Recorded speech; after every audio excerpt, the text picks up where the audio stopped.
दोस्तों, जैसा कि हमने पिछला एपिसोड में देखा था कि हमारे एमसी उस पाइथन को मार देता है और उसको मारने के बाद उसके शरीर से बाहर निकल जाता है। और इस एपिसोड के शुरुआत में दिखाया जाता है कि हमारा एमसी बोलता है कि ओ मैंने तो इस पाइथन को मार दिया। उसके बाद उसके शरीर में कुछ ढूंढ रहा होता है, तभी उसको एक बीस्ट क्रिस्टल मिलता है और बोलता है कि चलो भाई, मैंने तो इसके शरीर से एक बीस्ट क्रिस्टल को भी निकाली है।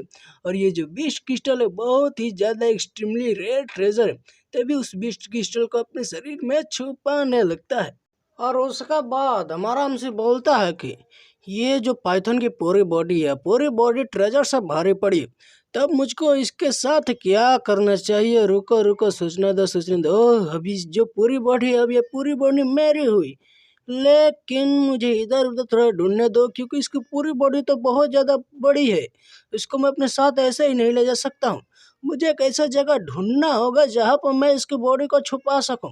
तभी अचानक ही हमारे एमसी को कुछ महसूस होता है और दिखाया जाता है कि हमारे एमसी के आसपास बहुत ही अजीब तरह का हवा बह रही होती है, जो कि पर्पल कलर की होती है। ये कौन सी कलर है यार? ब्लू कलर की होती है।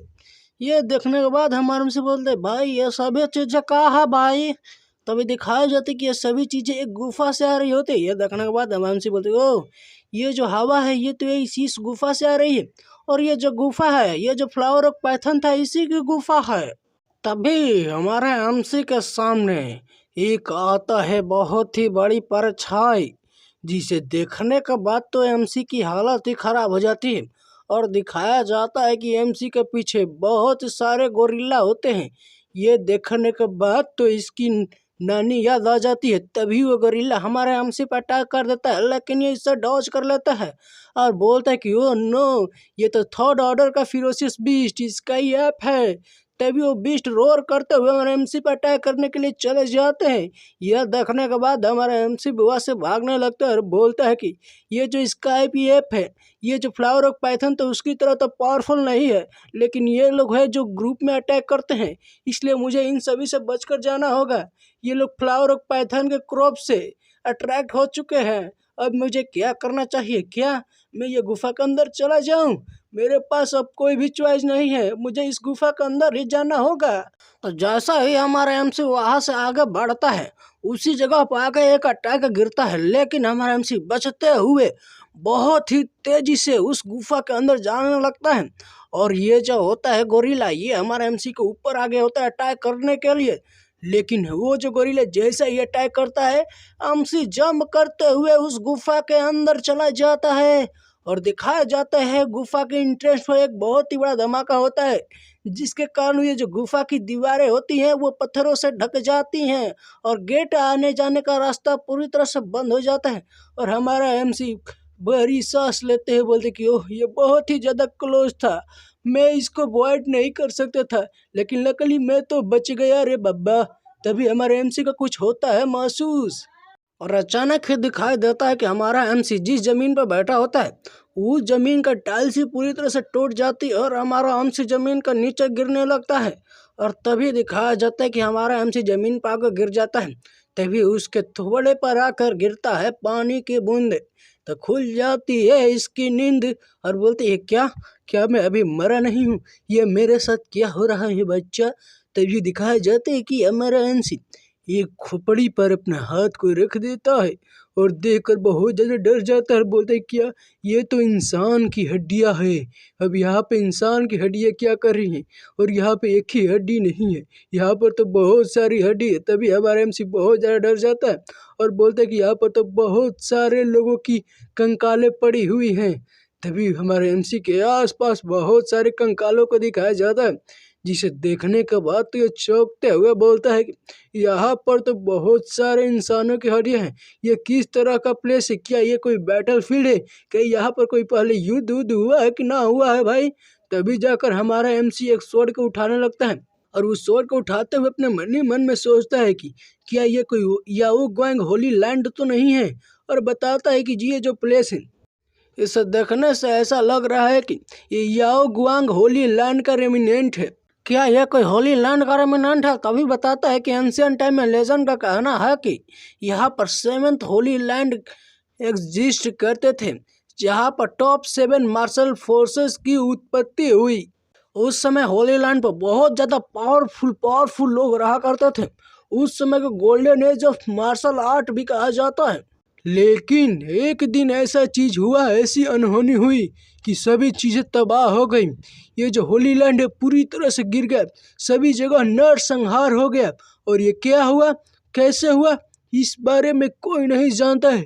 लेकिन ये जो 7th होली लैंड थे, इन्हें अब 7 डेडली फॉरबिडन एरिया माना जाता है, जहाँ पर बहुत ही सारे फिरोशियस बीस्ट मौजूद है।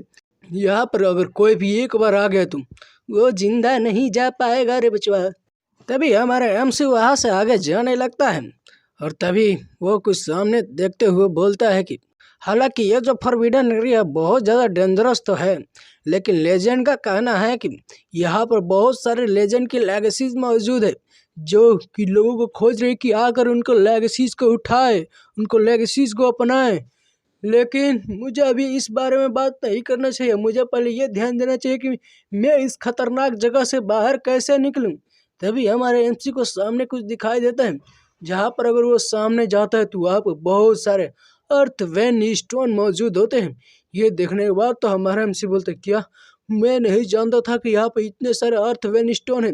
ये जो अर्थ वेन स्टोन होते हैं वो बहुत ही ज़्यादा प्रीशियस होते हैं, बीस्ट क्रिस्टल की तरह, क्योंकि अर्थ वेन स्टोन के अंदर बहुत ही ज़्यादा extremely powerful pure natural energy मौजूद होती है, जिससे कि अगर हम इसको बेचने जाए तो हम इसको 1000 ऑफ गोल्ड में भी बेच सकते हैं।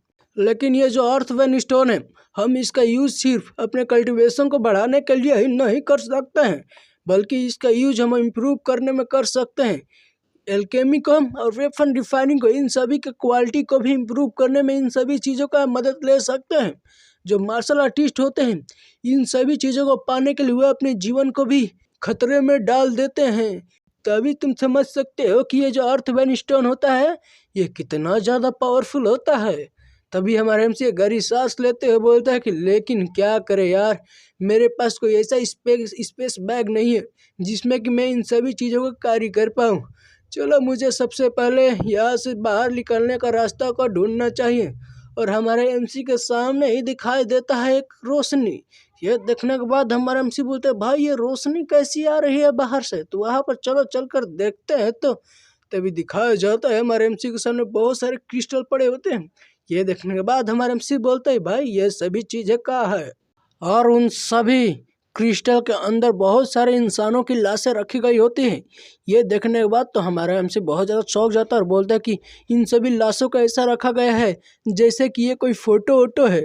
तभी हमारा एमसी अपने मन ही मन में बोलता है कि मुझे सबसे पहले इस जगह से निकलना होगा। मुझे ऐसा लगता है कि ये जो होली लैंड है इसका कोई टॉम वॉम है। तभी हमारा एमसी आगे जाने लगता है, जहाँ पर जैसे ही सामने देखता है एक सुंदर सी लड़की रखी होती है। ये देखने के बाद एमसी का भी लार टपकने लगता है और मन ही मन में बोलते हैं कि ये कितनी सुंदर औरत है, और इसको देखने से ऐसा लग रहा है कि ये कोई सेलेस्टियल बीइंग है। तभी हमारा एमसी की नज़र जाता है कुछ चीज़ पर, जिसे देखने के बाद ये बोलते कि ये भाई ये चीज़ क्या है, ये होली लैंड का कोई ऐसी चीज़ है जो कि पीछे छूट गई है। इसको देखने से ऐसा लग रहा है कि ये कोई मिरर उरर है यार।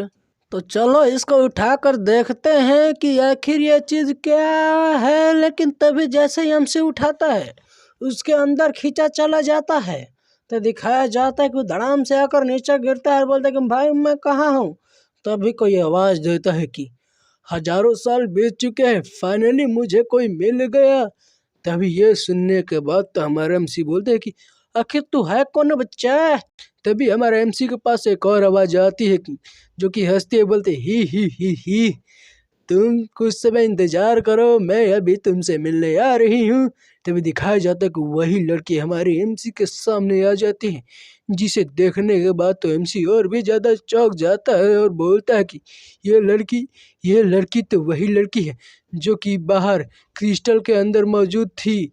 तभी वह लड़की हमारे एमसी से बोलती है कि हजारों साल पहले जब कलामिटी हमारे दुनिया पर आई थी तब 10 में से 9 लोग मारे गए थे। उसी दौरान जो ये हमारा याओ ग्वांग होली लैंड है वो भी ख़त्म हो गया। उसी का रिजल्ट है कि आज वह ऐसा मौजूद है। और मैं सोच रही थी कि जो मेरे याओ ग्वांग सेट का जो लेगेसी है वो इसी तरह से ख़त्म हो जाएगा, लेकिन मैं ये एक्सपेक्ट नहीं की थी कि आज मुझे तुमसे इनकाउंटर हो जाएगा, तुम यहाँ पर आ जाओगे। ये है तुम्हारा फैट, इसलिए मैं तुम्हें यागुआंग होली मिरर और यागुआंग बैटल टेक्निक को तुम्हारे को प्रदान करती हूँ। और इतना कहने के बाद वो लड़की कुछ करने लगती है, जिसके कारण दिखाया जाता है कि बहुत सारी नॉलेज हमारे एमसी के माथे के अंदर जाने लगता है। ये देखने के बाद तो हमारा एमसी बहुत ही दर्द से चिल्लाते हुए बोलता है कि अब यार मुझे ऐसा लग रहा है कि मेरा जो हेड है पूरी तरह से एक्सप्लोड हो जाएगा। तभी तभी कहता है कि वेट अ मिनट, मुझे मुझे मुझे मुझे मुझे कुछ समझ में आ रहा है।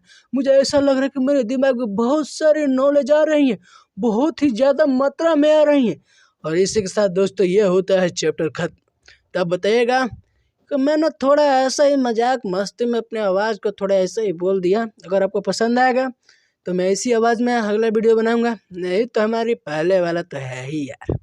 बताइएगा आपको ये वीडियो कैसा लगा, जो भी हो तो अभी कमेंट कर बता दीजिएगा। मिलते हैं कल अगला वीडियो में।